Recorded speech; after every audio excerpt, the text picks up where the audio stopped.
Gilbert K. Chesterton once said, "In everybody there is a thing that loves children, fears death, and likes sunlight.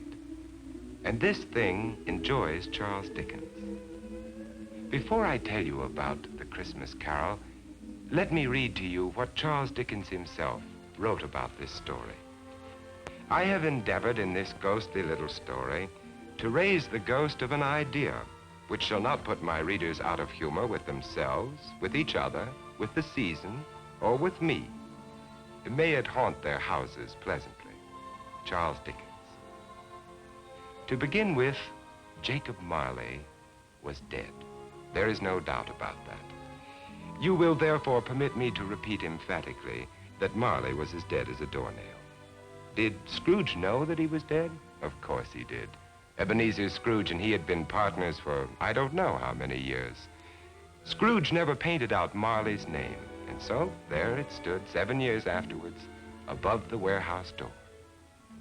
Ebenezer Scrooge. Oh, but he was a tight-fisted old sinner, hard and sharp as flint. The cold within him froze his features because he always carried his own low temperature with him. And he didn't thaw 1 degree. Not even at Christmas.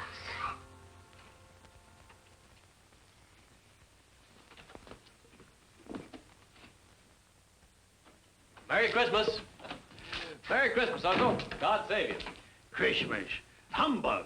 Christmas? A humbug? Uncle, you don't mean that, I'm sure. What reason have you to be merry? You're poor enough. What right have you to be dismal? You're rich enough. Humbug. What's Christmas to you but a time for finding yourself a year older but not an hour richer? Every idiot that goes about with Merry Christmas on his lips should be boiled in his own pudding. Now, Uncle, I know you... Now, you keep Christmas in your own way, Fred, and I keep it in mine. Be off now. This is a place of business. Don't be angry. Come dine with us tomorrow. No. Caroline will be happy to see you. Why did you ever get married? Because I fell in love. Love? That's the only thing in the world more ridiculous than a Merry Christmas. Good afternoon, nephew. Uncle, I'm sorry with all my heart to find you like this. Merry Christmas, Bob. Merry Christmas, sir. Let me hear another sound from you, and you'll keep your Christmas by losing your situation.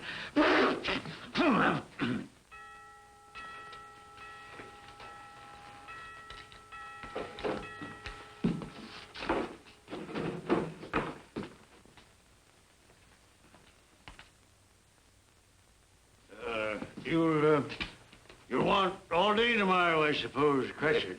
Quite convenient, sir. It's not convenient. But it's only 1 day in the year, sir.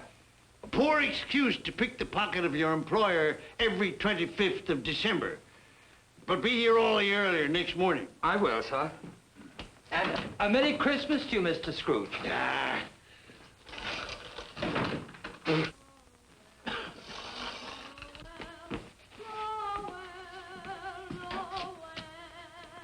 Christmas. Nonsense. Humbug.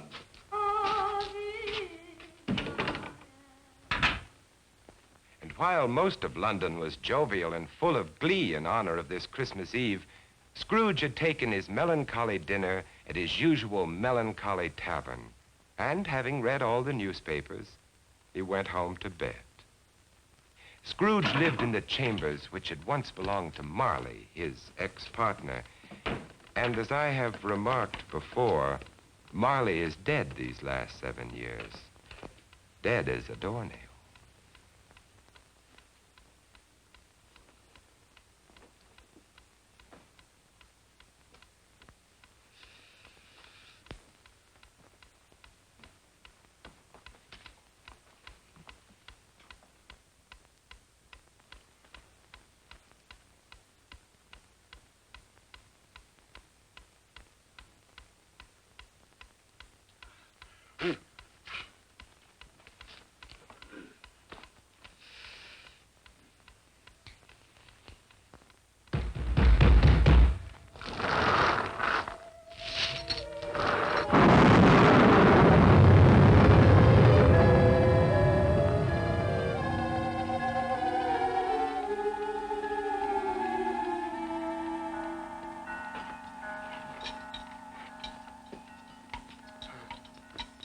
Ebenezer Scrooge?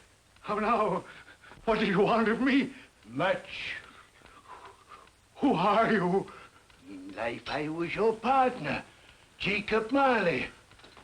You don't believe in me? I don't. What evidence would you have of my reality beyond that of your own senses? I don't know. Then why doubt your senses? Because a slight disorder in my stomach could make my senses cheat me. You might be an undigested bit of beef, a blot of mustard, a fragment of underdone potato. Humbug, I tell you, humbug! Mercy on me, dreadful apparition. Now, do you believe in me or not? I do. But why do you come to plague me? And why do you wear that ponderous chain? I made it, link by link in my life, as you are doing for yourself on earth. It is now a part of my penance, and I am here tonight to warn you of a fate such as mine. But Ebenezer, if you change your ways, you have a chance of escaping my doom. You were always a good friend to me, Jacob. Thank you. Thank you. You will be haunted by 3 spirits. Without their visits, you cannot hope to shun the path I tread. Expect the first tomorrow, when the bell tolls 1. Expect the next on the following night at the same hour, and the third on the next night, when the last stroke of 12 has ceased to vibrate. Couldn't I take them all at once, Jacob, and have it over with? Look to see me no more, and look that for your own sake you remember what has passed between us.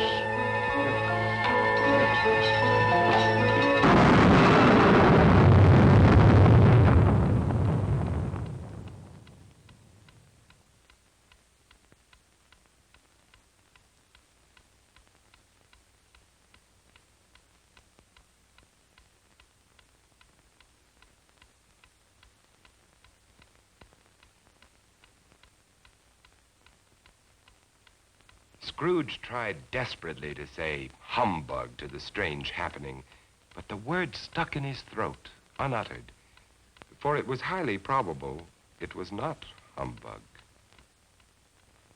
Being very much in need of repose from the experience he had undergone, or shall I say, fatigues of the day, he went straight to bed without undressing and fell asleep in an instant.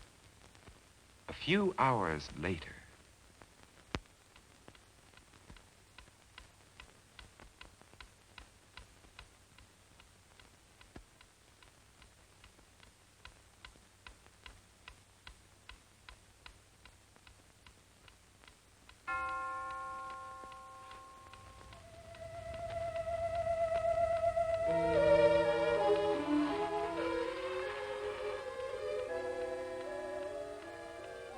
Are you the spirit whose coming was foretold to me? I am. Who and what are you? I am the ghost of Christmas past. Long past? No, your past. What business brings you here? Your welfare. I have things to show you, which are the shadow of the things that have been. Rise.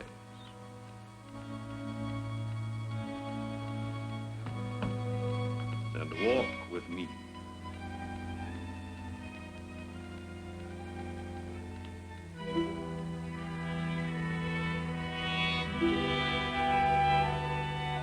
The ghost of Christmas past led Scrooge down the road which he had forgotten for so many years. He showed him a Christmas day in the past, which was a happy one for most children, but not for one lonely schoolboy. Ebenezer Scrooge. Do you know that boy?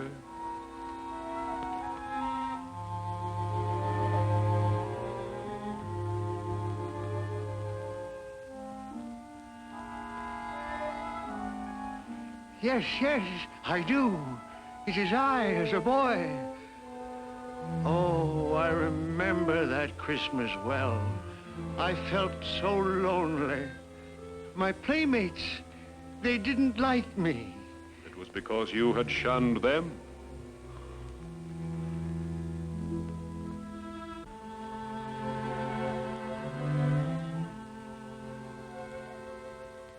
Oh, poor boy. I wish What is the matter? there was a boy singing a Christmas carol on the street last night. I should have liked to have given him something, that's all. Shall I show you another Christmas, 40 years ago, when a fair young girl released you from your marriage contract No, no. because she discovered you had ceased to love her? Your greed, avarice, and desire for wealth had killed the love she had for you. No, no, Spirit, show me no more. Leave me. Haunt me no longer. Awakening in the middle of a prodigiously tough snore and sitting up in bed to get his thoughts together, Scrooge had no occasion to be told that the bell was again upon the stroke of one.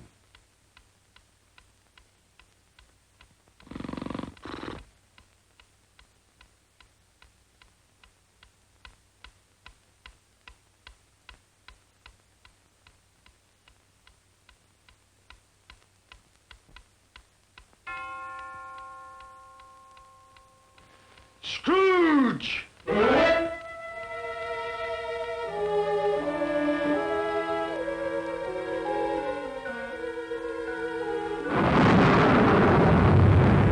I am the ghost of Christmas present.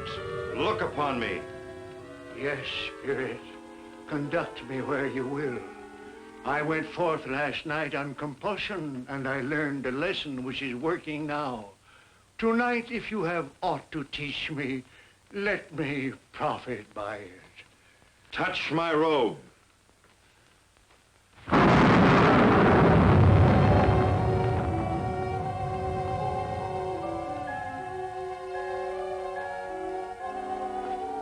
Look.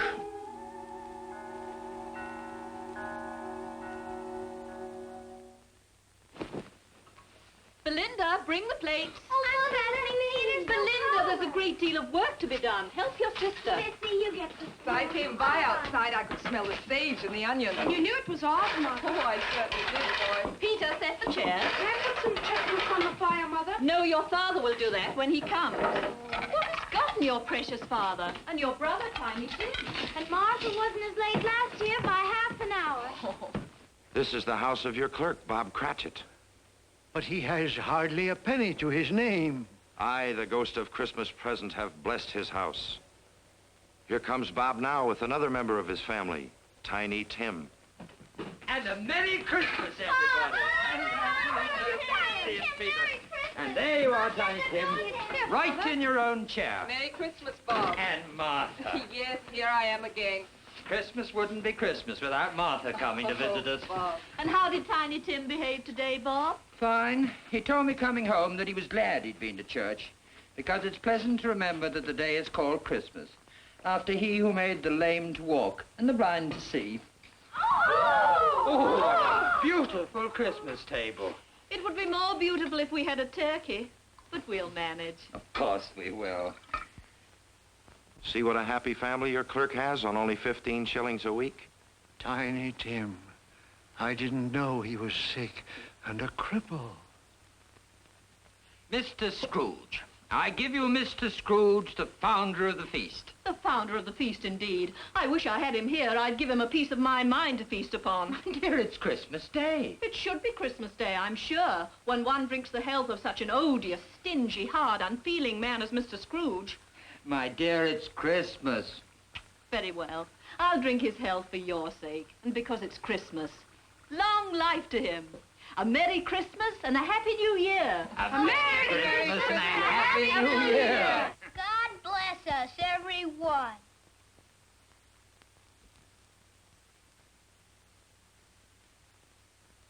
Tell me, Tiny Tim, will he live?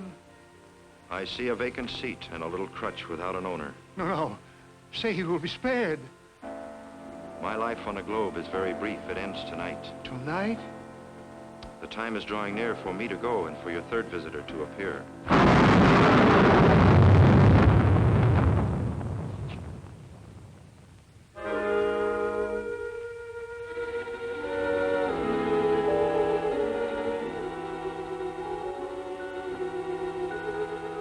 I am in the presence of the ghost of Christmas yet to come. Ghost of the future, I fear you more than any specter I have seen. But lead on, I want to know.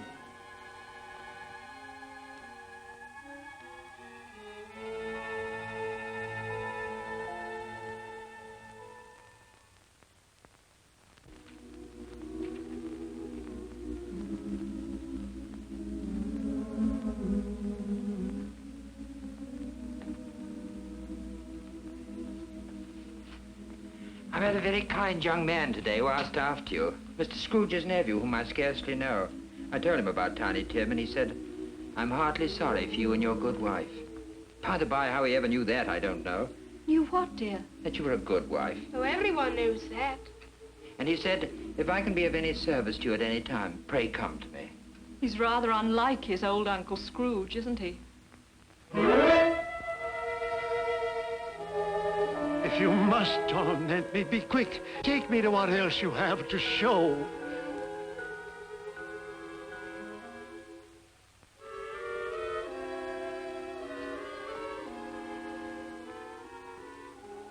I don't know much about it either. I only know he's dead. When did he die? Last night, I believe. What had he done with his money? I haven't heard, but he'll have no use for it where he's going. It's likely to be a cheap funeral, for upon my life I don't know anyone to go to it.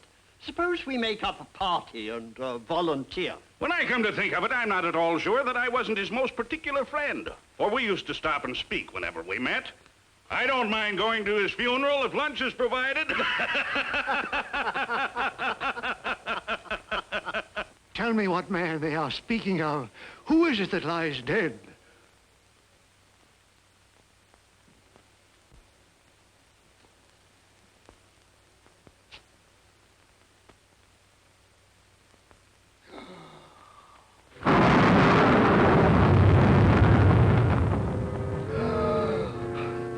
No, hear me. I am not the man I was. Assure me I yet may change the shadows you have shown me. I will honor Christmas in my heart and try to keep it all the year. Tell me I may sponge away the writing on this stone.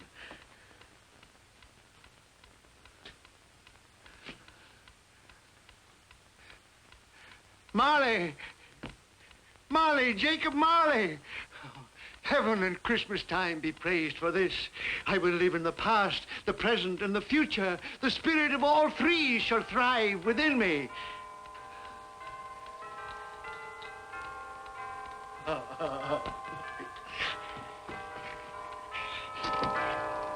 Boy, oh boy! Yes, sir? What's today? What, sir? What's today, my fine fellow? Today? Why, Christmas Day, sir. It's still Christmas, and I haven't missed it.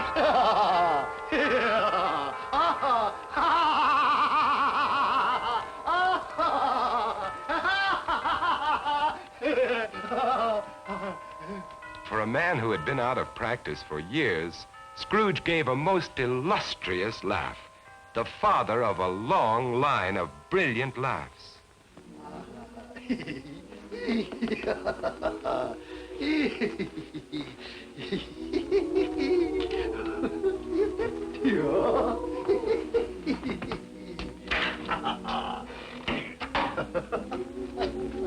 And Scrooge dressed himself all in his best, and at last got out into the streets, wishing everyone he met a Merry Christmas.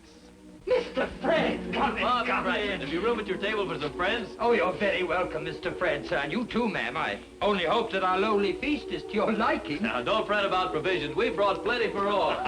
Merry Christmas, Bob! Mr. Scrooge! And Mrs. Cratchit, for you. Mr. Scrooge! My dear, that's for you.